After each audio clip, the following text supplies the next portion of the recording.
Just to show you what I'm dealing with, this is a view through the magnifying glass at what I have to solder. And this is a view of it in real, so to speak. Yeah? So if I make a close-up, that's what I need to solder. And that's how I need to do it, through a lens. Okay, so if you're impatient by nature or unwilling to do this kind of work, well, then good luck to you. You really need a lot of patience to do it right. And I'm using this kind of tip to solder, which is not the finest type of tip you could find on the market, but it's really rather fine. And I keep the tip clean after every soldering point. Okay, so each time I solder something, I clean off the tip with a rough brush. Okay, the first video driver output is soldered. And well, I call it video driver, but you could say cathode driver or something like that. The Nixie tube driver, let's say it like that. But it's only for one cathode, okay, so one channel if you wish.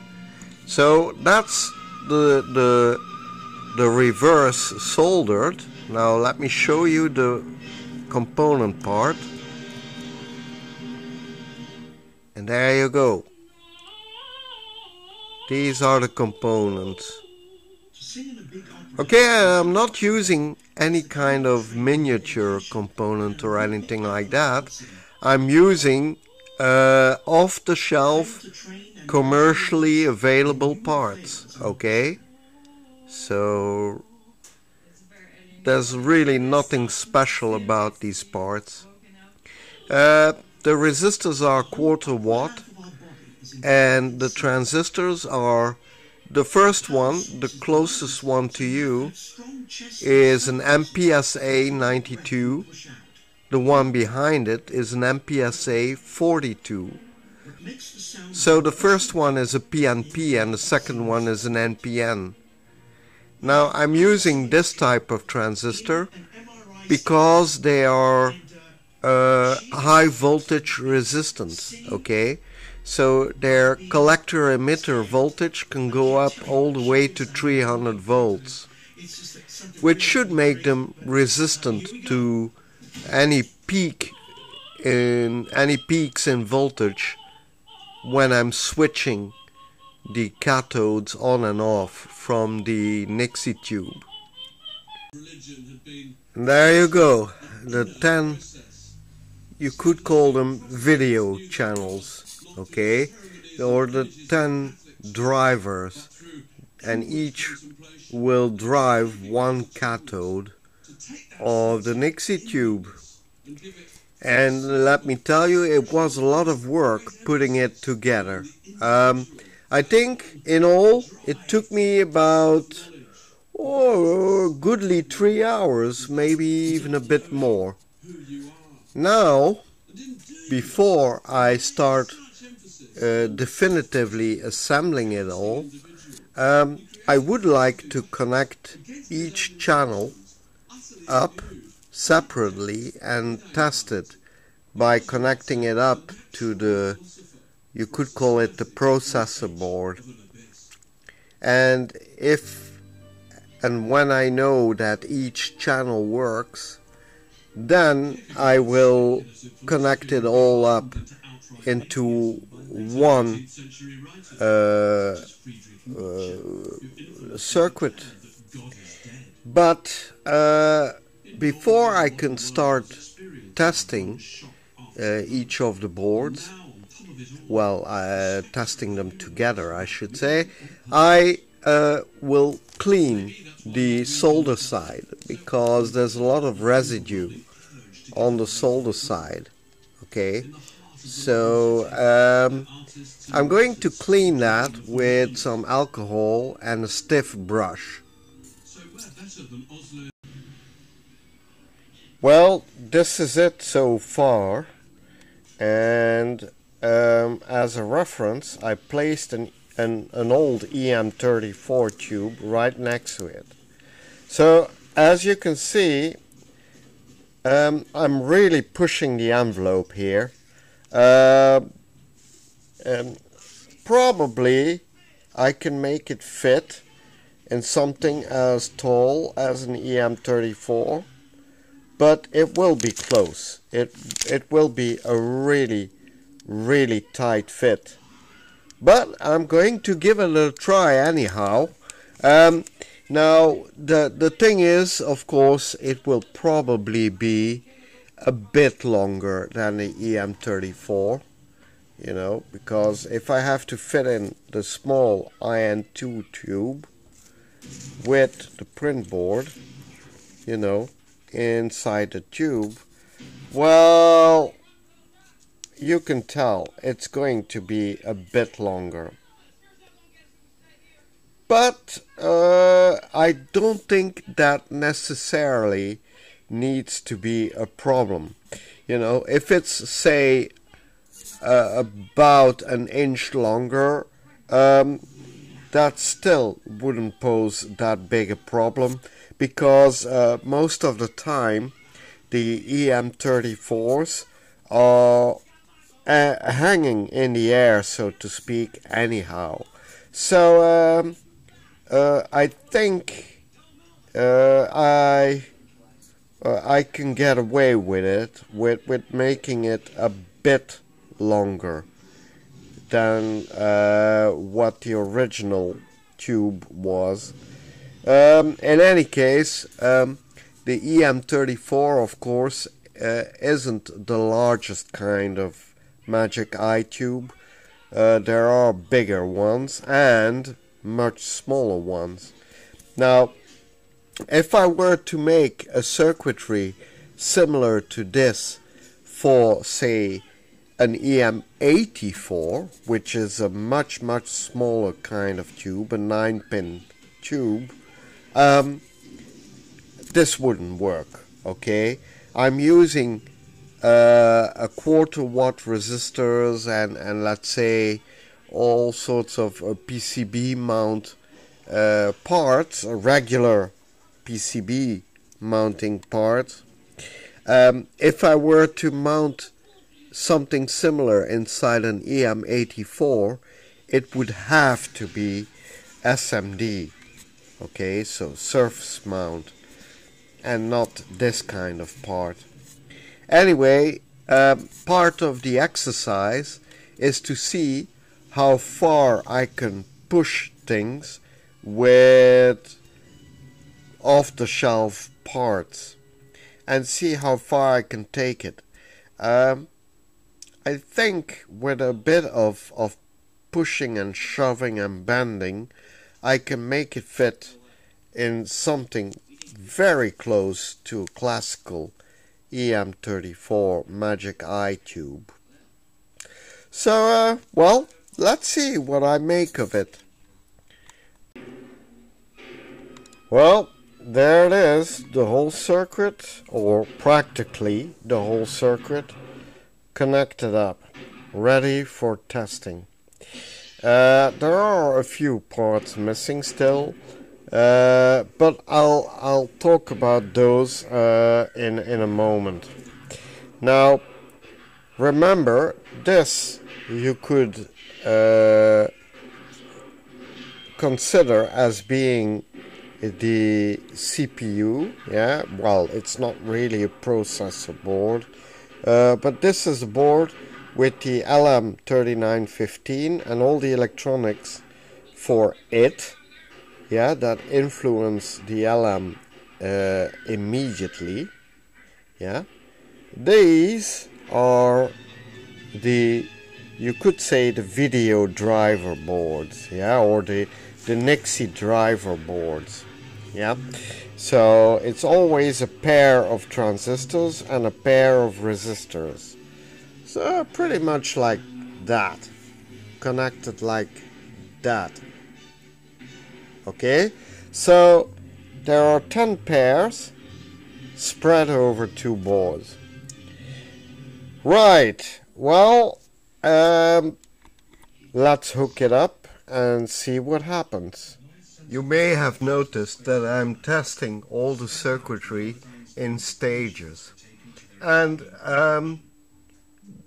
actually the reason why I'm doing that, or the reasons why I'm doing that, are basically twofold. First of all, I'm working with high voltage here. So it's never clever to want to run, and just steam ahead when you're working with high voltage and think that everything will work from the very first time. You might get lucky, and if you're a very thorough person, you might even pull it off. But since we're human, we're also prone to making mistakes. Now, if you make a mistake with high voltage, well, chances are either something will explode or burn, or you will get electrocuted. So we want neither.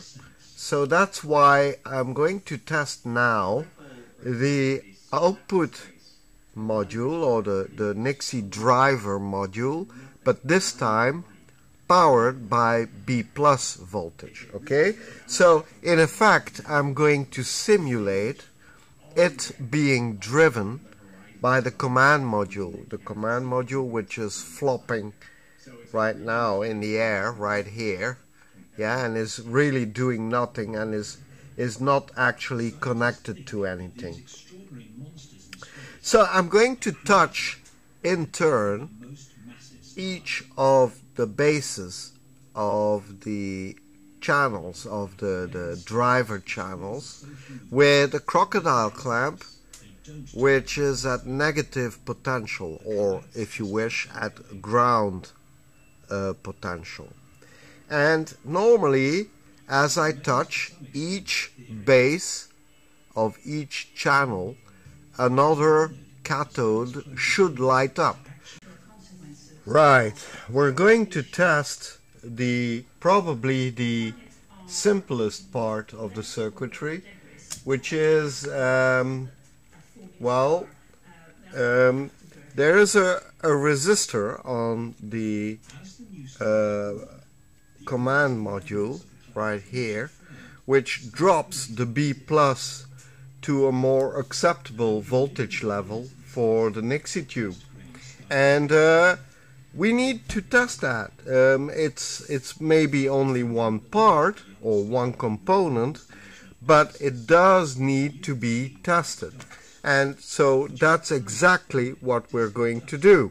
Now, like I said in a previous installment, I recreated a B+ voltage by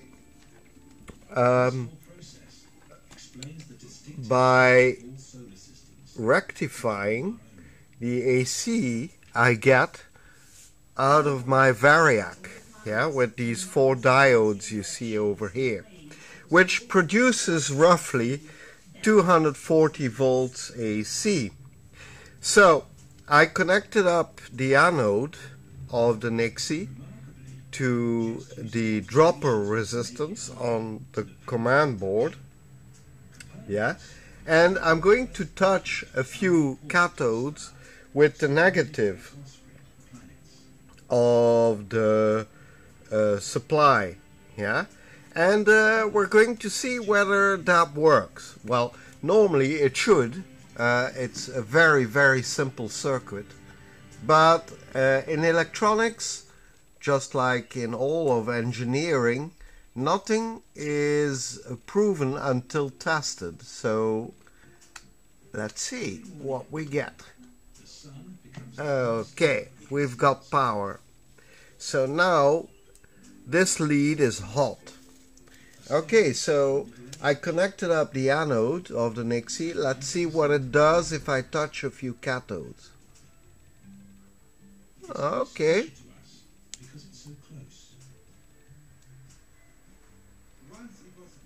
Yeah, it does seem to work.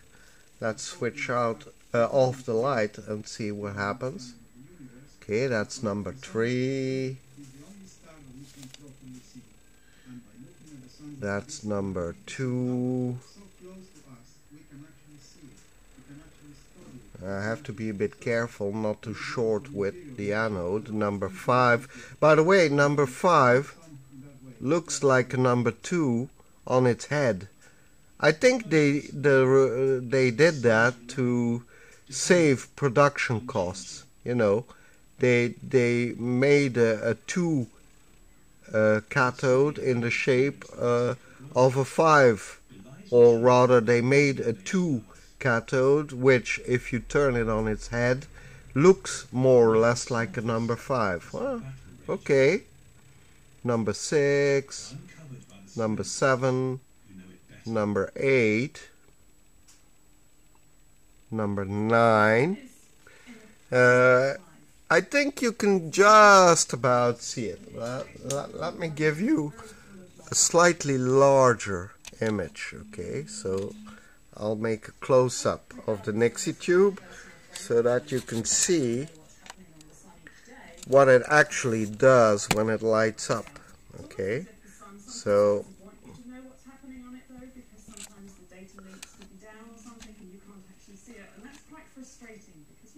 okay, it's pointing at the Nixie, so let's do it again. This time from close up.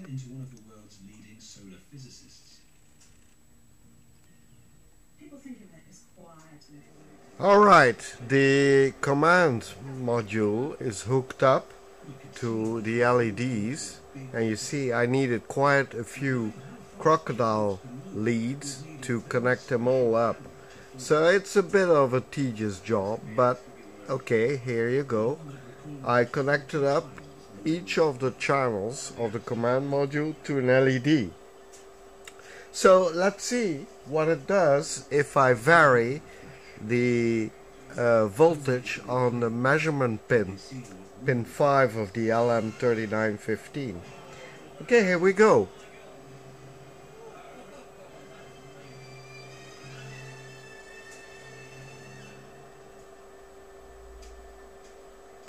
That seems to work just fine. Let's see it with the lights out.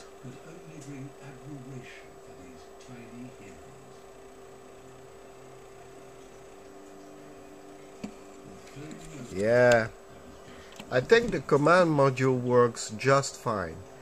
And as you can see, if I vary the voltage quickly, it tracks pretty much instantaneously the voltage that I vary. Okay, so yeah, I think the command module works fine, just fine. Alright, so the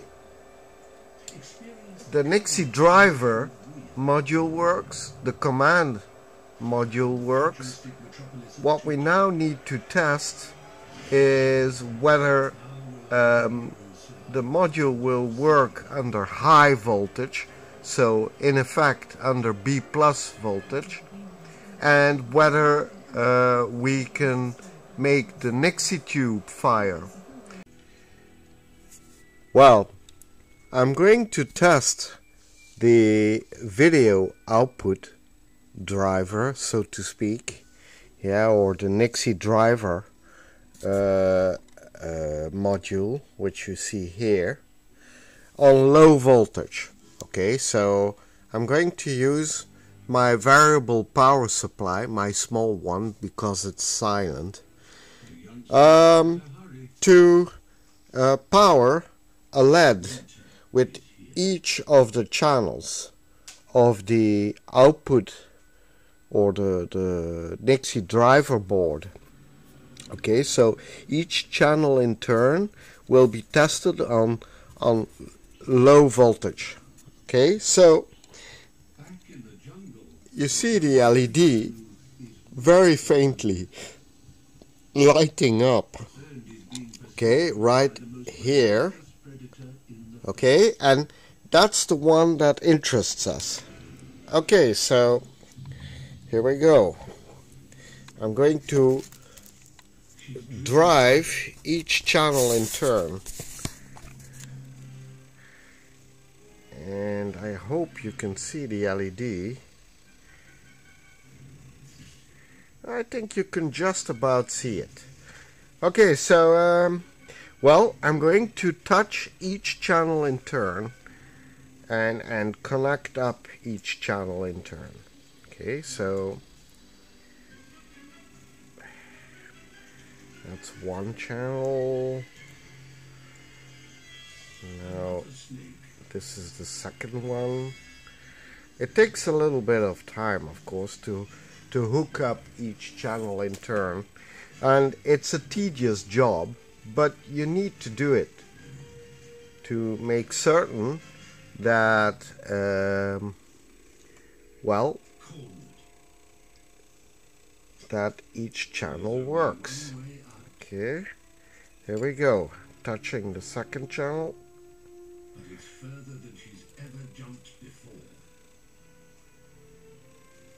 Okay. Now, the reason why it flashes a bit when I touch the base of the transistor is because I'm inducing all sorts of noise into the base when I'm touching it. Okay, so that's why it flashes a bit brighter when I just touch it. Okay, now going for channel 3. Okay, channel 3 seems to work.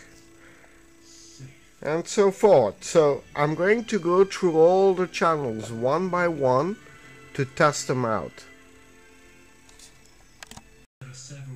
Okay, I connected up the second output of the driver module, which you see here, to the 0 channel, so the 0-digit channel on the driver board. And we're going to see if it reacts as I change the input voltage to the measurement module or the command module here. And we'll see what it does. Okay, we're live, so I'm going to switch off the light. You see a very faint glow around the anode. Okay, here we go. Head a couple of miles out to sea, and you can observe the whole process beginning.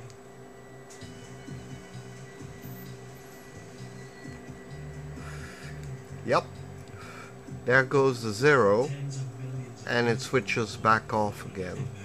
Now, for some reason I haven't figured out quite yet, the number 3 seems to glow up from time to time, but I've noticed that the number 3 is also closest to the anode connection inside the tube.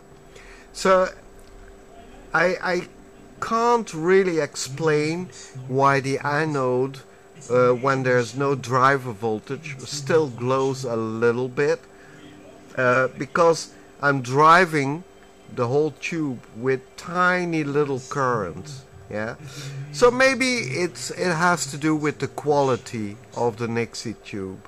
I don't know. I'll look into it, but until now I've tried and I just can't find a reason why it glows spuriously with the number 3 at times, but it's faint. Okay, so here we go. Okay,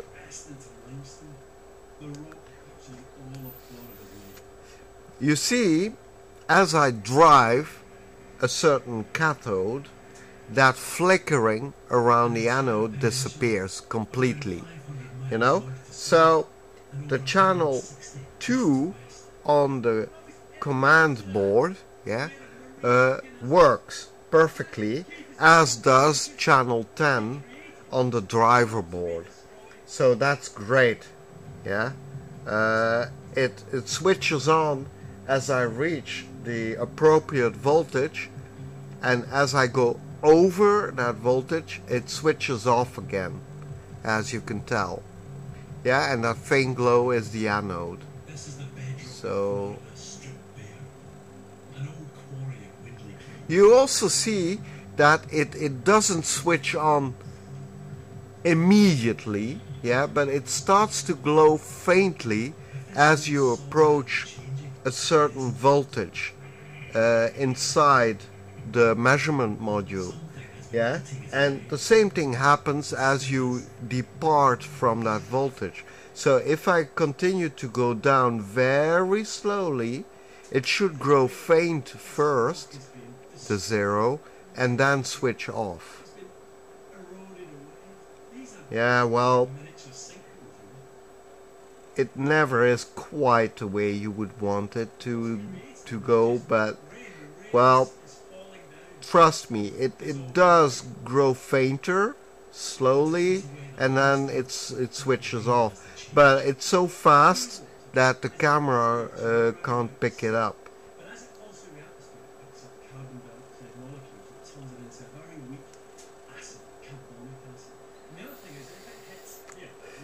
Okay, so in any case, that's one channel, okay? So we've tested one channel on the command board and one channel on the output board, on the driver board. Alright, I connected up the channels 9, 8 and 0, or I should say 0, 9 and 8, respectively, of the driver board, which you see over here, and the command board, which you see over here. So I should be able to see the numbers 0, 9 and 8 light up in sequence as I change the input signal, yeah, so the DC input signal. So let's have a look and let's hope we don't blow up anything. Oh ho, now this is weird.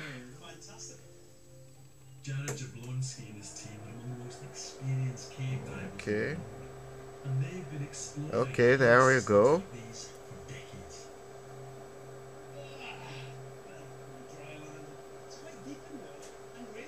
Yeah, it does seem to work.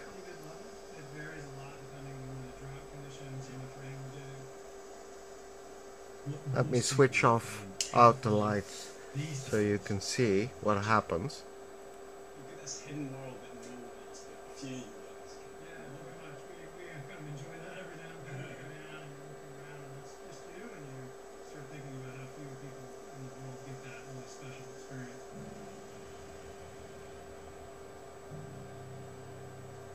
Even though Jared and his team are really experienced, what they're about to do is still incredibly dangerous. It does work, but we have a problem, which is that when the voltage drops below a certain level, suddenly all the connected cathodes light up. And that's not so good. So that's a fluke I might have to fix somehow. Okay, there we go. So 8 switches on, 9 switches on, 0 switches on, and I keep going higher and it stays at 0. Okay, yeah, obviously 0 is the highest possible voltage you can measure. Okay, wow. I mean, normally 9 would be the highest level, but I connected it up like that. So 0 is highest. And then you have 9. Yeah, 9. Then 8. And then normally 7, 6, 5, 4, 3, 2, 1. Yeah, well, it does seem to work. Alright, now we're going to test 5, 6 and 7. Here we go. creating yet another sinkhole.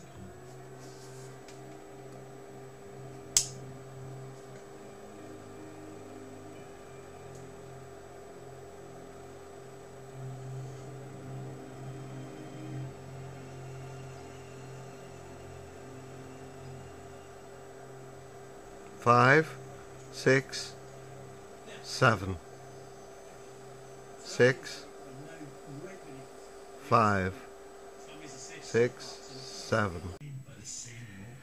Right, now I connected 4 cathodes, so 1, 2, 3 and 4. And that's the final test we'll do. So, here we go.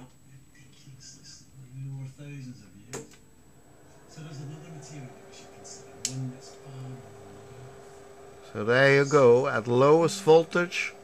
Well, we know that the tree will fire because it's closest to the anode. But there you go. So 1, 2, 3, 4. And the material that covers this vast, unstable slab of limestone is rather more interesting 4, 3, than initially 2, in fact, it determines 1. how deadly sinkholes are. Okay. Yeah, and then the spurious firing.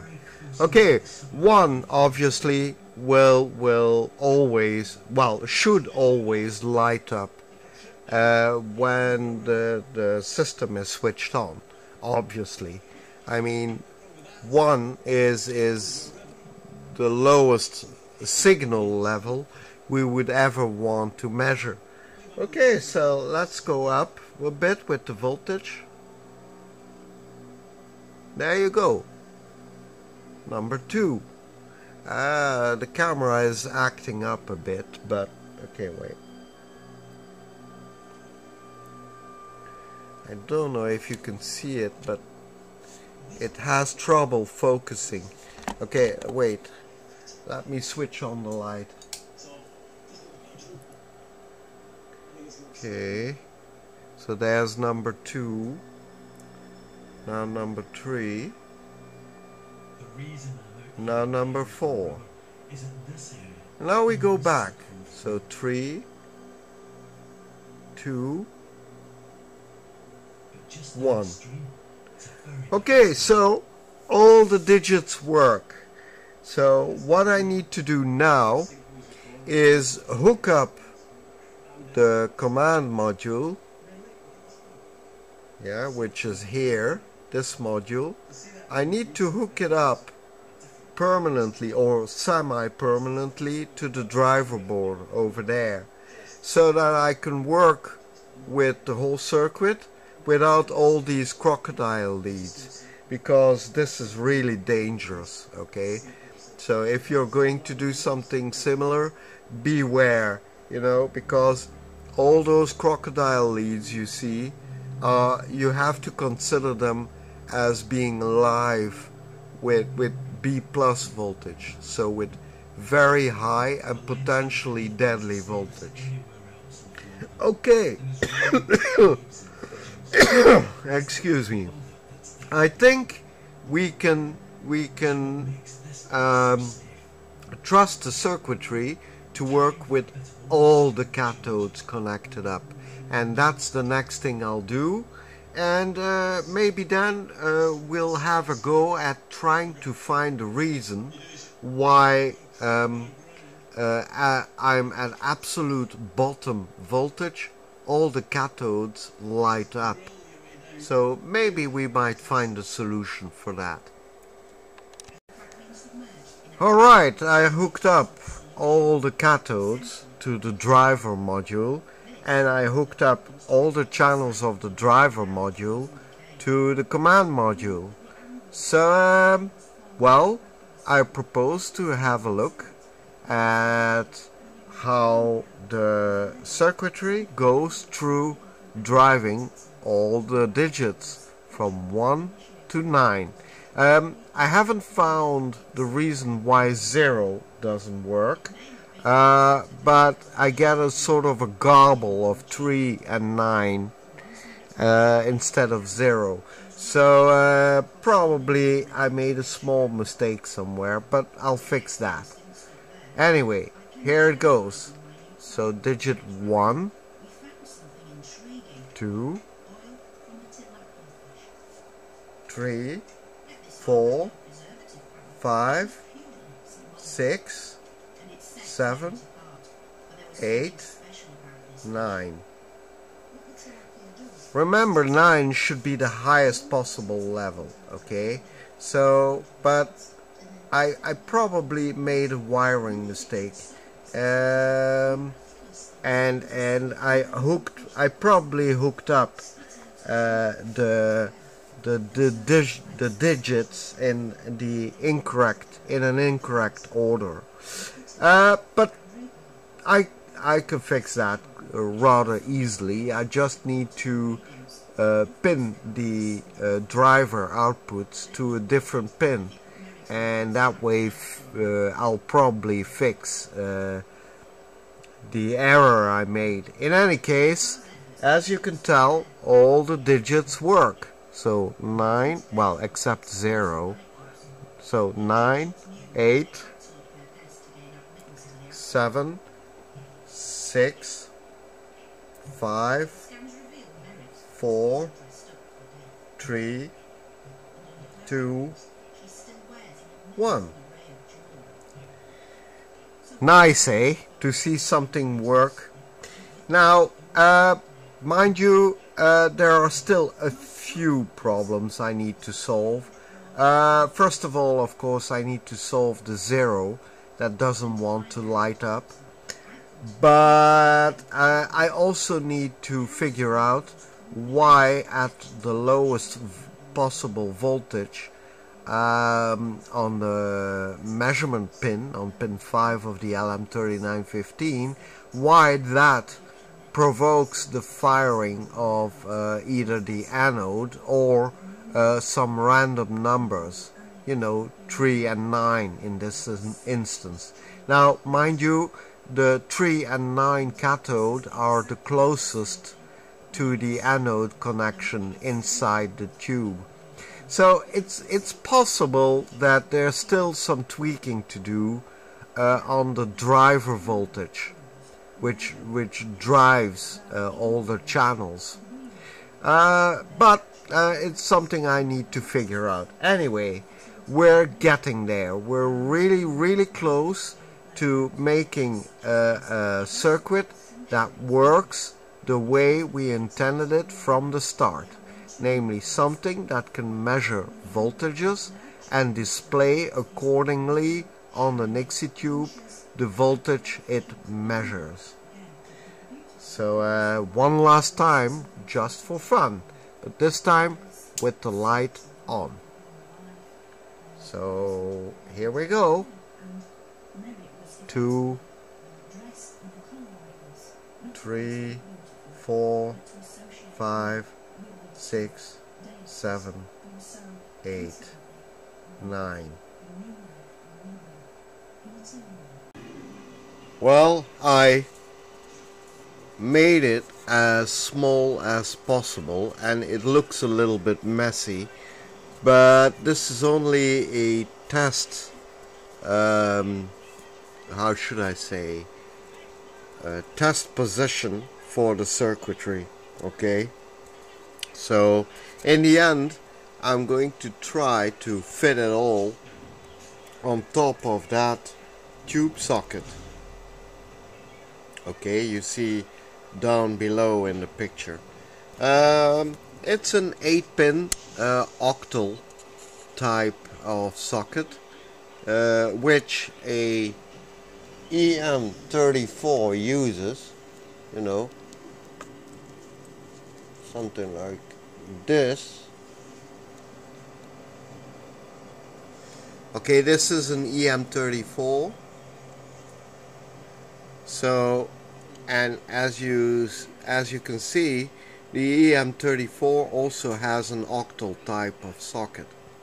Now, the one you see on the left looks a little bit bigger, and well, it actually is a bit bigger, because octal tubes in general are somewhat larger than the European style octal.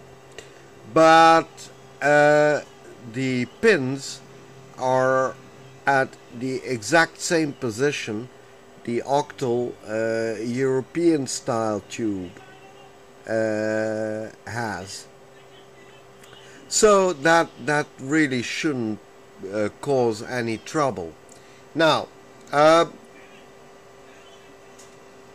hooked it all up so that you can see it working, and by making the wiring as short as possible and fiddling a bit with the current setting for the output of the LM3915, I managed to solve all the problems we still had.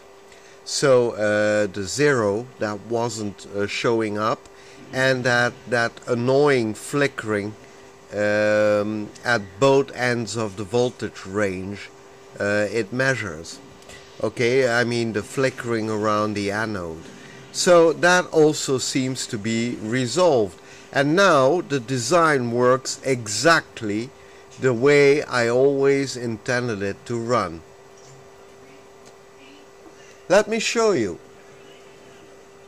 Okay, so I'm going to switch off the light, and I'm going to show you what happens when I move the input voltage through the whole range from 0 to 1.2. Okay, so here we go.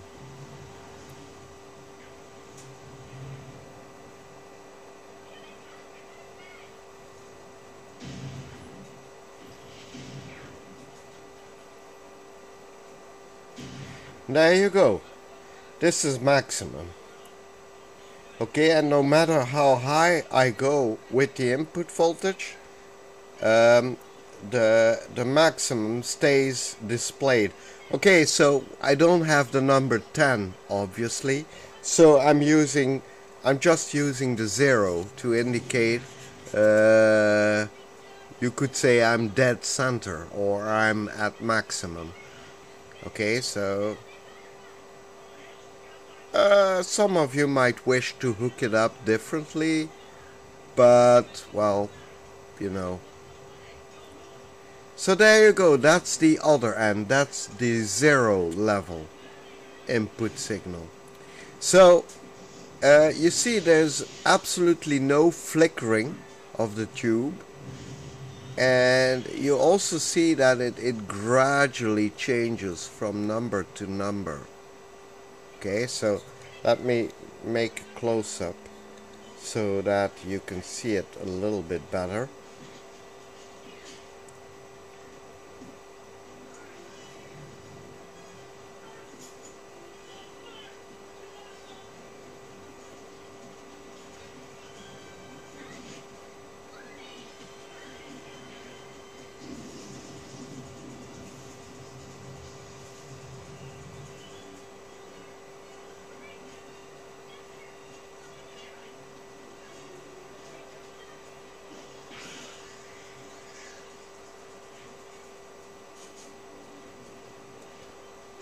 Okay, so I can tell you I see around the anode a very, very, very slight glow, and I think you too can see it, but it's so faint that it's barely visible.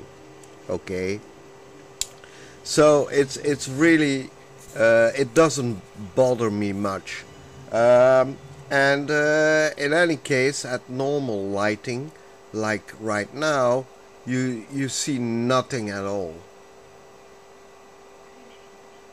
And I must say the numbering is quite clear, even at normal lighting in the room. So it's quite bright actually. So I'm reasonably happy with the result. It works more or less the way I intended it to work. Or well, I should say it works exactly the way I intended it to work. But now comes excuse me, now comes the stage where I need to fit it all inside a rather narrow tube, yeah, on top of the socket, and that will prove to be well, a bit problematic, because you see the circuitry compact as I managed to make it, is still quite big, yeah, and to make it fit on top of a socket like this will prove challenging, to say the least. Okay, well, I'm going to give it a try, and then I'm going to give you a final look at the finished Nixie eye tube. Well, this is as far as I'll take it for now, because I need to find the proper material to put around the circuitry to make a tube, okay, and I might still have to tweak a little bit the wiring that goes to the Nixie tube. I think I made it perhaps just a little too short, so I might have to tweak that. But aside from that, I would say that, well, for now at least, this weekend project is finished. Now, what I need to do now is to show you the schematic and give you a little bit of explanation about this Nixie magic eye tube design. Okay, so I'm certain that a lot of you will think, oh, I can do better than this, and please do. I'm curious to see which of you will be able to take my design and make something a lot nicer than what I built. Okay, and that's the whole idea, really. That is to give you inspiration and to build something way much nicer looking than my design, and which works just as well. To finish off this episode, I'm going to show you the schematic of the Nixie Magic Eye, and there aren't actually that many parts in the circuitry, as you can judge for yourselves,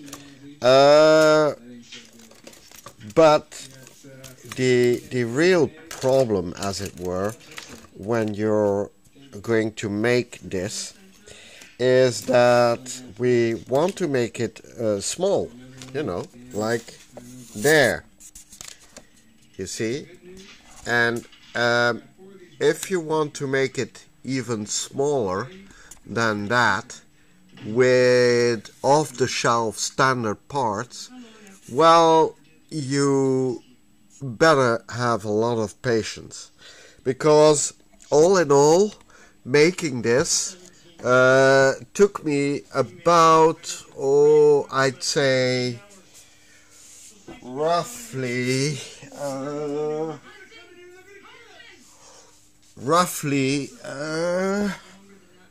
8 hours, maybe 9. So it is a true weekend project, okay? This is not something you'll make in a couple of hours. You really need to set aside quite a bit of time to do it. Now, the schematic itself is more or less self-explanatory. There are only a few things that you need to keep in mind.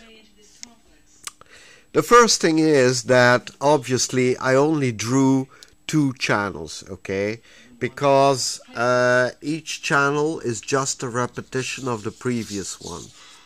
Okay, so just don't hook them all up to the same point, obviously, but hook them, each of them, up to the next channel output of the LM. Alright, so there are 10 outputs, so you should have 10 connections to this point here. Yeah, this point here, this point there, etc. 10 times. The next thing you should pay attention to is that all the wiring, as you can judge for yourselves over there on the finished prototype, is that you should try to keep the wiring as short as possible. Okay, because they do mention it explicitly in the data sheet of the LM 3915 that the longer the wiring is, the more chances are you'll induce all sorts of noise into the circuitry and an unstable circuit as a result. Okay, so that's another detail. Then yet another detail is the electrolytic here. I use the 50 volt electrolytic 10 microfarad, but you can actually take that electrolytic to as high a voltage as you like, provided of course it's small enough to fit inside a tube socket like that. So that's about it really. Now, something I did not mention but that I did do is that although you can hardly see it, but I did put shrink tubing around all the wiring, you know, especially around the high voltage wiring that connects to the Nixie tube. Okay, so as an extra precaution, I use shrink tubing wherever it comes into direct contact with the Nixie tube. I don't think that's a superfluous measure. I think you should all do it. You know, it will avoid a lot of trouble afterwards. And then another thing I had not mentioned yet is that I mounted the power resistor on the outside. Okay, because it generates less heat. Now the circuitry uses about 8 milliamps when one of the cathodes is firing. Okay, and that does still generate a bit of heat inside the, or in the power resistor you see here. Okay, so that's why I placed it on the outside. Now, if you should ever manage to find a power resistor small enough to be mounted inside the assembly and which doesn't grow as hot as this one, well, then be my guest. Then do just that. Right, so, well, the last thing I want to do is to show you the parts list. So, this is the parts list.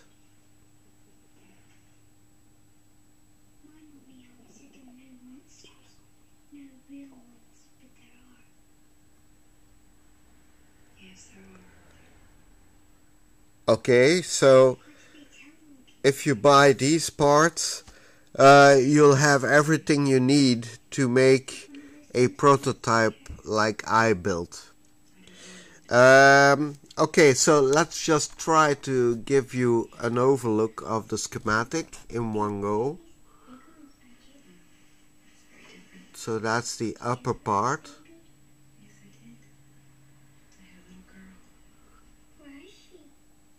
And that's the lower part of the schematic.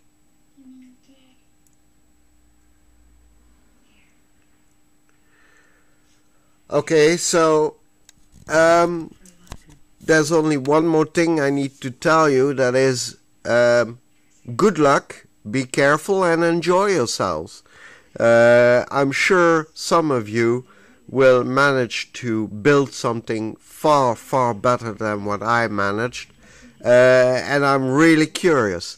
I will show you the finished Nixie Magic Eye as soon as I find the proper material to build a kind of wall around it. Okay, so, well, in effect, a sort of a tube I can build around it.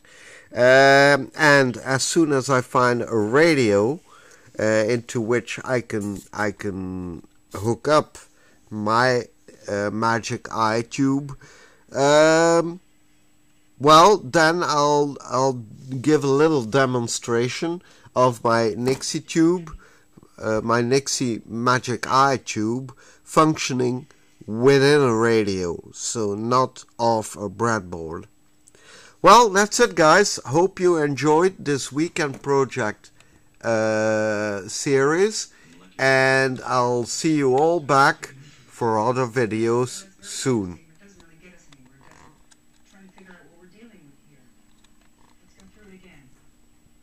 They grab the colonists, they move them over there, and